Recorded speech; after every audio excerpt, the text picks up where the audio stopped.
So we got the old Snap-on truck backing out of the drive, and we're here with the 26 Outback.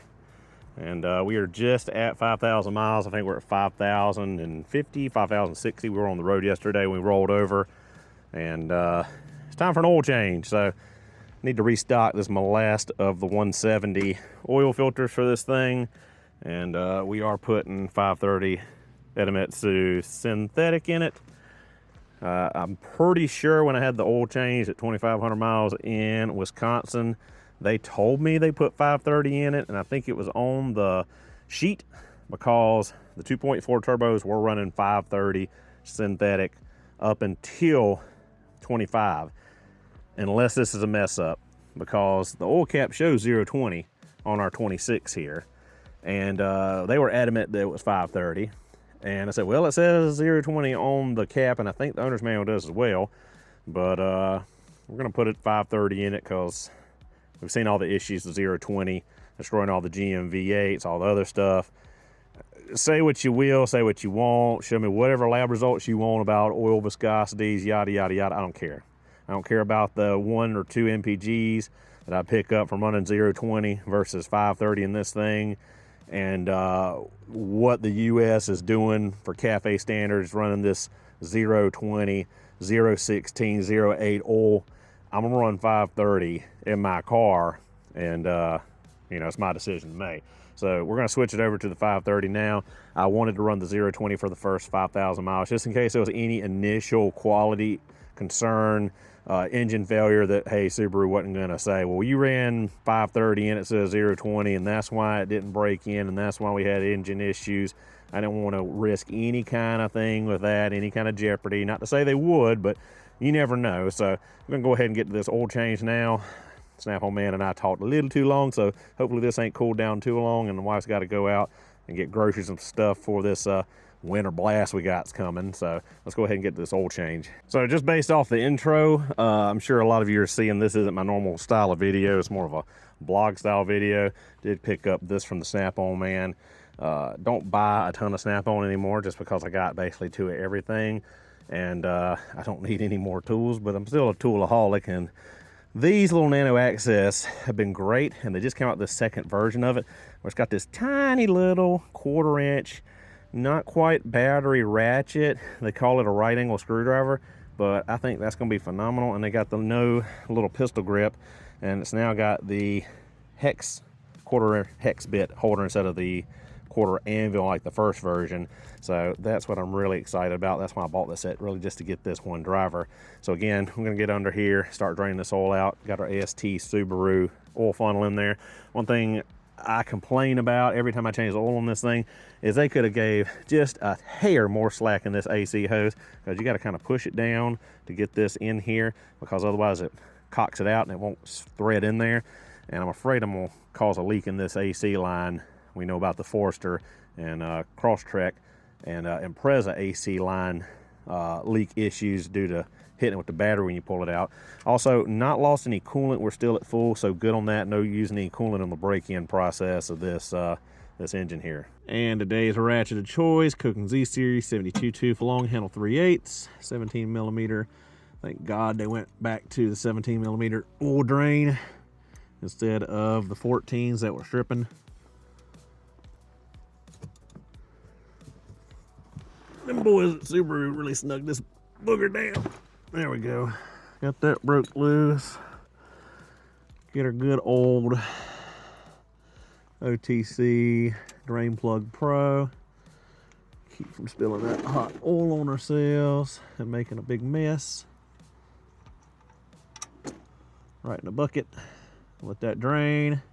Put a new crush washer on there. It's barely hanging on. Clean it up and knock these oil changes out, or this oil change out. Super simple to change the oil in these cars now with the top side oil filter. Just gotta remember to prime that filter up to keep the timing chains from rattling. And we got our new crush washer on. Basically completely drained out, down to a dribble. Throw that in there. Take our old Sure Shot can. Spray that off. Give it a wipe. One thing I do hate is Our inaugural trip in this thing to Wisconsin and all that snow and having all that salt all over this brand new car. I think I've been for the car wash at the under body sprayer at least 3-4 times, and there's still salt underneath this car and under the hood. And I'm sure some of you viewers are laughing like, haha, what are you complaining about? But we don't see that stuff in South Carolina, except for this weekend apparently. By the time this video goes up, we might be under snow and ice from that Arctic storm front we got coming through, whatever. So, drain plug's tightened up. Everything's cleaned up down here. Let's put some oil on it and wrap this up. Oil in it. Go ahead and get that old oil filter out of there. Luckily, it was actually installed hand tight and can be removed by hand.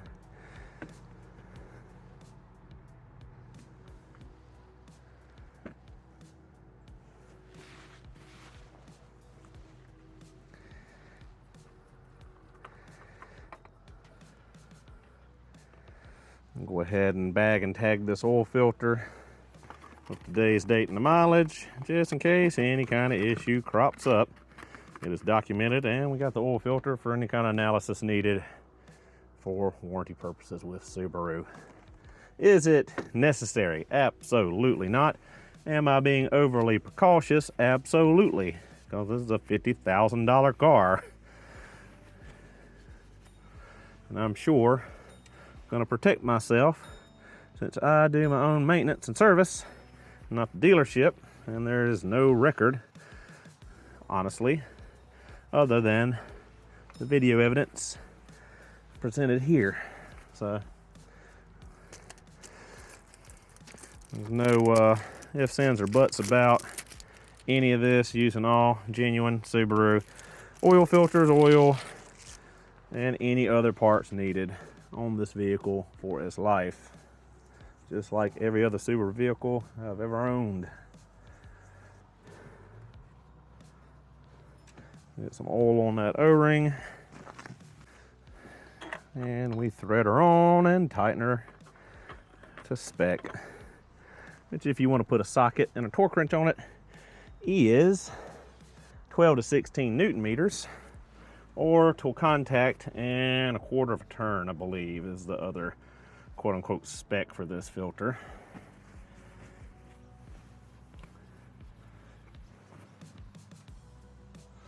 So we got that on there, and we'll start dumping in our 4.8 quarts of Subaru branded Idemitsu engine oil. I do like these new oil bottles with the wide mouth. Sure makes it easier to dump it in here, especially with the Subaru spill-free oil funnel. Which, again, I don't know why AST discontinued. I believe they have like a universal funnel kit with like 6 adapters on it now. So they don't sell the Subaru specific one solo anymore. But definitely worth getting. As you see, it makes life so much easier.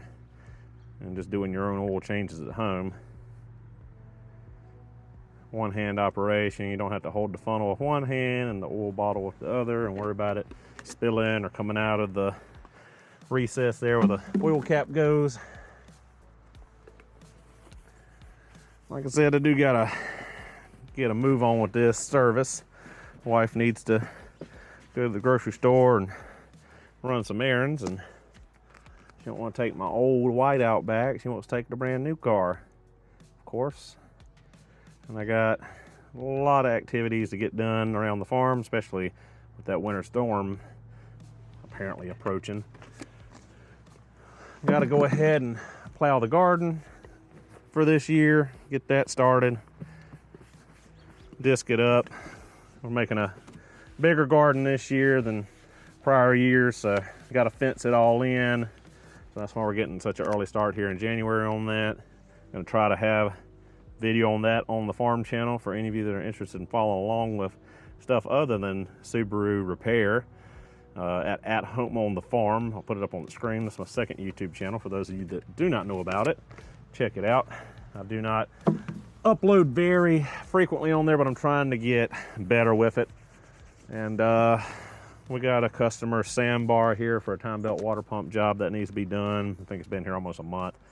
Told them it'd be a while before I could get to it, and they said no worry on that, but I do need to get on that.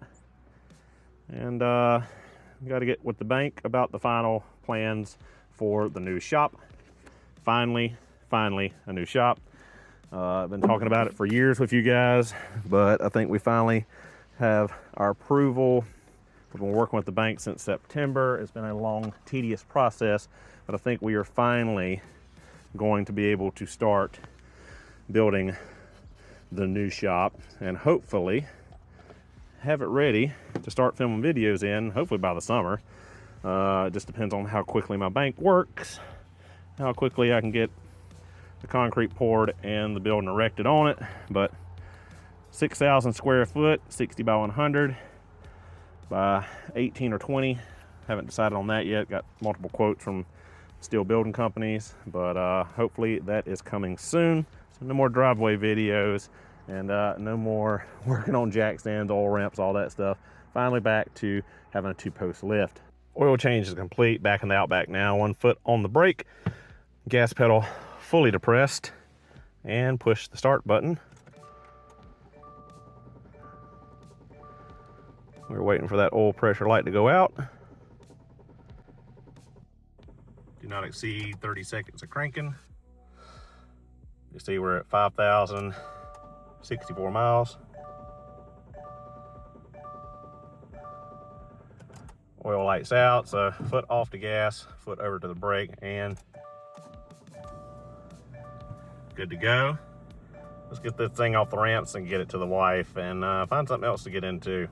Outback's dropped off back at the house for the wife. My white, old, cheapo, almost 300,000 mile Outback, still doing well. We got our oil filter marked so I can file that away with the rest of them. Got a mess up here on the toolbox top. Like I said, sample man came by, got this set, got the flyer, camera equipment, auto start stop eliminator. We're gonna be doing a video probably in February on installing this on the Outback. I'm sick and tired of pushing that auto start stop button. Autostartstopeliminator.com. I've installed plenty of these in the past on customer Subarus and have not had an issue with them. Great product. We'll talk more about that in an upcoming video. I got the Top Don jump starter up here, recharging, killed it the other night, trying to start my Bobcat T770. Had a whole host of issues with that thing. The fuel pickup broke off in the tank. It ran out of diesel, had to prime the system a couple times. We also had an issue with something else. Oh, the fuel gauge. Mice had gotten in there and eaten through the wires for the fuel gauge. I had to do a wiring repair and do a repair on the fuel pickup. I'll put some pictures on the screen on that because I got that thing sold. Hopefully in the next week or two, guys coming to pick that up so I can get that out of here, free up some more money again towards the new shop build. Again, this is not my normal video, guys. It's kind of a little vlog kind of deal. Hopefully you guys like it. If you do, let me know in the comments below. If you like this, I will try to throw some of these in during the week of what's going on and what I'm doing and what's going on around the farm. And like I said, if you want the specific farm videos, check out my second channel. But another thing that's exciting is down here is from Top Don. Got this in the mail yesterday, day before. It's the new Top Don 1 scan tool. I'm not sure if it's supposed to replace the Phoenix Max as flagship, but it is a new scan tool to check out. Just got it registered, activated, and all the updates on it last night. So should be a video coming out on this very soon. Either a full standalone video or a short. So be looking for that. We'll talk about that in the future. But yeah, we'll talk a little bit more about the 26 Outback and how we're liking it so far and anything that's cropped up on it. So guys, I'm not in my normal Subaru uniform. Like I said, it's just a slow day here on the farm. It's been cold, kind of slow to get moving. Got the oil change, took the trash off. Probably gonna plow the garden. Not sure what else we'll do today. It's already like 2:30 in the afternoon, so again, kind of a lazy day today. We do have that Subaru sandbar to take a look at. Got to get that knocked out pretty soon. I believe it's a 96 fuel injected model, super clean truck. I might try to shoot a video on that. Again, I know we've done a lot of Time Belt water pump, K-truck, sandbar K-truck, content vans. A lot of the audience doesn't seem to respond to that stuff. It doesn't get a lot of views. I don't know why. If you guys want to see that, again, tell me down in the comments below, and we'll make a little video or maybe live stream doing that Time Belt water pump service on that sandbar truck out there. But other than that, to the 26 Outback, it's been great. We have no real complaints about it, other than what we talked about in our initial video after our wedding reception. The Apple CarPlay lagging and having some glitchiness in the maps, Siri trailing off and not responding. I think that's an iOS issue more than a Subaru issue, though. You know, nothing really to report. Still have not got our software update yet for the Super Cruise, or whatever the heck Subaru's calling, I can't remember, with the hands-off cruise control. What else? Ride's great, comfortable, super quiet still. That's the main thing, is how quiet it is and how much more luxurious it feels compared to the prior Outbacks. I can say that one thing that's kind of been a negative, not really an issue, but I've noticed, is the handling and the ride.